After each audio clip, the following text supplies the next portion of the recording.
remove the subsidy today, inflation moves up from 11% to 13%. I will bring it down in a year. We will not have had 30-something% inflation. We should talk about these things because it's important. There's a kind of poetic justice that it is actually the people who led the Occupy Nigeria movement who ended. Yes, so my people, welcome to HGDOT China. The way the news dey like this, where just like say me they just say Nigeria give it that China or America. In fact, the highest bidder, may they just share the money give the citizens. Make everybody may they change their line more for the country. Anyway, you want migrate go, may migrate go like this because the country self don't tire me like this. Now see the short clip on I watch just and as well. That's the former CBN governor Sanusi Soludo. He come as I quite explain give Nigerians how it advised Goodluck Jonathan, the former president of Nigeria, during administration, how it advised her make not remove fuel subsidies. Say if you remove fuel subsidies, say inflation go high from 11%, go up, it go skyrocket. Say in time the president we went to listen to him. But the reason why I come here not be that news, but I go allow them to watch the news. I beg you.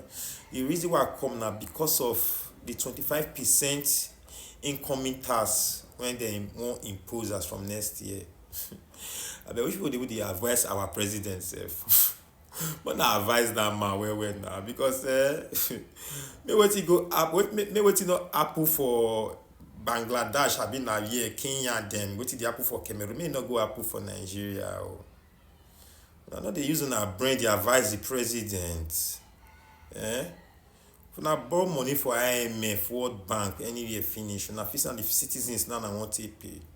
I beg anybody when they advise the president, may advise the president. Ahmed Bola Tinubu, you pass down one. You say let the poor breathe, but I don't know whether it suffocate the poor. I'm very sorry to say. It's not in my blood to disrespect elderly people, but at this point, I think may you think your decisions. I beg. The Jonathan government to remove the subsidy in 2011. That would have been pain. But that pain would have been a very, very tiny fraction of what we are facing today. This is the cost of delay. At that time, we worked out the numbers in the central bank, and I stood up and put my credibility on the line and said, remove the subsidy today, inflation moves up from 11% to 13%. I will bring it down in a year.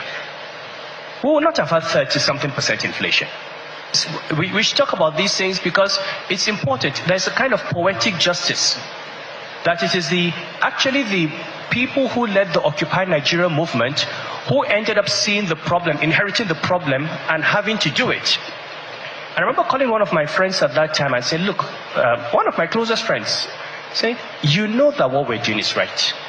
He said, yes, I know. I said, why? He said, well, I'm in opposition. My job is to make the government look bad.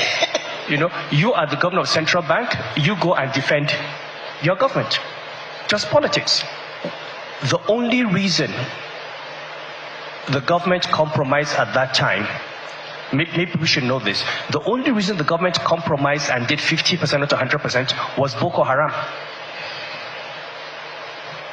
Because there were thousands of Nigerians on the streets in Lagos and Kano and Kaduna and all that. At the time when we had suicide bombers in the country. And there was a fear. If one day one of these suicide bombers goes to these Nigerians and explodes a bomb and you have 200 corpses, it will no longer be about subsidy. So you have to give President Jonathan the credit. He was determined to do it, but at the end of the day, the compromise was made, to